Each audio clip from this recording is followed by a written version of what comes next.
doomed. This one's doomed. That one's doomed. This one is also doomed. St. Michael the Archangel, what are you doing here? Why is this one fantasy? Who's William Shatner? Turkey. For a few years in the 90s, it felt like every shooter was just Doom wearing a different costume, and then they disappeared. What happened? Why did Doom create an epidemic, and more importantly, what killed it? But the weirdest clone wasn't Fantasy Doom or William Shatner Doom. It was the one that tried to turn Doom into a Christian epic, Catechumen. And to understand how we got there, we have to follow the clone craze from its beginning to its bizarre final form. So let's start at the beginning. Hopefully that can answer why William Shatner and St. Michael the Archangel are in my house. This is the scariest moment of my life. Doom, as we all know, is insanely popular, and what helped was it being shareware, which meant you could download it, copy it, hand it to your friends, install it on every office computer in America, and just start ripping and tearing. And then ID Software did something even more dangerous. They licensed the engine and created a template. Soon, other developers were building their own Doom, and the moment that happened, the floodgates opened. Because if Doom made money, why not make your own? But it can't just be Doom, but again, you had to add your own flair to it. So what if Doom, but fantasy? Enter Heretic. Heretic runs on the exact same engine.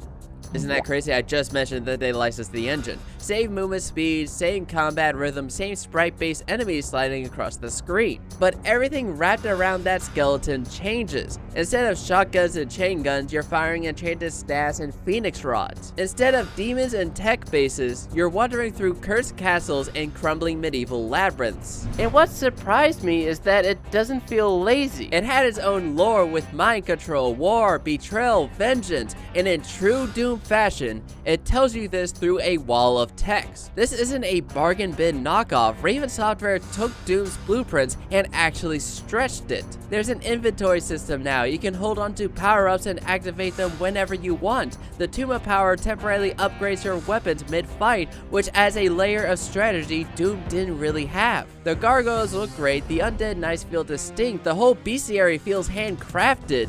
Really, the only bad part is that you play as an elf. We traded a space marine for Legolas. This is a downgrade. The maps feel like dark fantasy mazes. It's still Doom, but it proves something important. Heretic proved Doom could wear a fantasy costume and still work, but this was only the beginning. Because once developers realized you could build almost anything onto the Doom formula, things got much stranger. Eventually, someone would try to make Doom religious, but before we get to St. Michael kicking down my door, we need to see how weird the clone era got. And then somebody looked at Doom and said, this isn't intense enough. How do you make this more intense? Rise of Triad takes the formula and injects it with pure adrenaline. Movement is faster, weapons are absurd, enemies explode into fountains of pixels. You can rocket jump, you can fly, the levels stretch vertically in ways Doom barely hinted at. If Doom was fast, Rise of Triad had to be faster. If Doom was violent, Rise of Triad had to be louder. If Doom was controlled chaos, this is unleashed chaos. Are you tired of fighting the army of the damned? Well, now you could just kill people, I guess, but like legally. You're a secret agent after all. The maps are packed with traps, hidden switches, secret walls hiding more secret walls. You really need to use the map, otherwise you'll just run around in circles. And somehow, instead of feeling like a cheap copy, it feels like an escalation. This is when the clone era hits its peak, when developers stop trying to imitate Doom and start trying to outdo it. And it even makes fun of itself. It knows how ridiculous it is. That's why you get ludicrous gibs, outrageous guns, and elevator music. I love this game. I got motion sick while playing it, and I powered through it just to play more of it. Rise of Triad is a crazy Doom clone, and somehow it will get crazier. But before it became religious, they would first use celebrity endorsement. The only way to escalate the formula was with celebrity endorsement.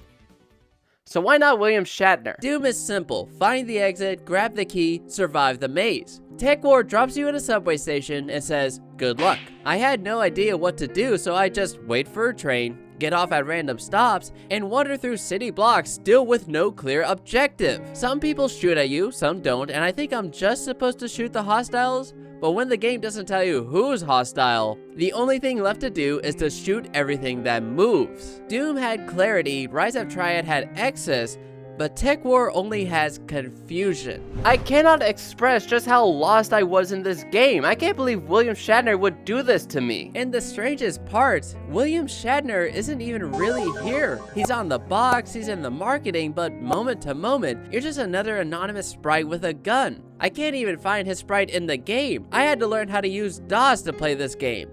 DOS! I still don't know how this works. This just doesn't feel like someone trying to outdo Doom. It just feels like someone trying to sell Doom. But while other developers were still trying to make their own Doom clones, the genre had already evolved. In 1996, Doom's own creators released something that made the old formula look flat. True 3D environments, fully modeled enemies, real vertical movement. You could jump, you could change direction midair, you could rocket jump, but on purpose this time. Quake felt different. And once players experienced that, sprite-based corridors started to feel dated. That was the first nail in the coffin. And then, 2 years later, Half-Life changed the conversation entirely. Half-Life did something that many FPS games have tried to do before and have failed. It was able to actually tell its player a story. It was about immersion, scripted events, storytelling, experiencing the entire collapse of Black Mesa through Gordon Freeman's eyes without ever leaving first person. There were chapters, but it truly felt like you moved through a world. After that, making another Doom didn't feel ambitious, it felt old. But extinction didn't happen overnight. There was one group of people who still wanted their own Doom clone. The Christians. And that brings us to the game this entire sickness has been building towards: Catechumen. Christian Doom, Catholic Doom, Bible Doom, whatever you want to call it. This is where the clone era truly gets unreal. I mean, even the intro cutscene is weird. At this time, Christians were being persecuted in Rome, but instead of just throwing them into a dungeon or something, they sent them directly to Satan. What is he even doing here in Rome? But this game is more of a Doom clone than anything. Sure, it adopted the 3D maps and 3D enemies from Quake, but did it get any of the vertical movement? Nope. Did it get any of the immersive storytelling from Half-Life? Also no. The story is that your master got kidnapped and you, as a catechumen, must go rescue all of the other captured Christians and defeat Satan. And they tell you this by having random angels appear in front of you, and they all sound like they were voice acted by volunteers. Bold catechumen, this action to defy the evil one is not without risk. But instead of guns in the game, you get swords that shoot holy beams. I actually ended up loving all of the different weapons you get. I also enjoyed when defeating Roman soldiers, they would fall to their knees and start praying. It's just so funny having the hallelujah sound effect overlap each other. Then, if you lose some health, just pick up a scroll and you'll get a free Bible quote with it, which is nice. Just not when I'm actively fighting the army of the damned. Have you ever thought, man, I wish there was like a Doom clone where I could fight demons? Oh wait, that's Doom! But this game feels like a Doom clone made in a post-Doom world. The sound effects can also be misleading since there's no sense of directions, so I would hear an enemy and think they're right next to me, but they were in a whole different room. The levels are linear, but also very maze-like. Like, once you get to a new area, you can't go back, but to get to the new area, you have to go through a very, very dark maze. I'm not joking when I say I missed doors and corridors due to how dark it was, and with insane difficulty. So many enemies have the ability to kill you in one hit. I had to abuse the save feature, so it was just every 3 steps, make another save. It didn't evolve with Quake, it didn't adapt to Half-Life, it stayed in the outdated maze era. And yet, I love this game so much. This was one of the first games I've ever experienced. My dad wasn't much of a gamer, but he knew that I loved video games and wanted to play a game with me to have this weird concept called a bonding experience. But I wasn't able to play the game myself, so my dad would play it and I would watch him and give advice.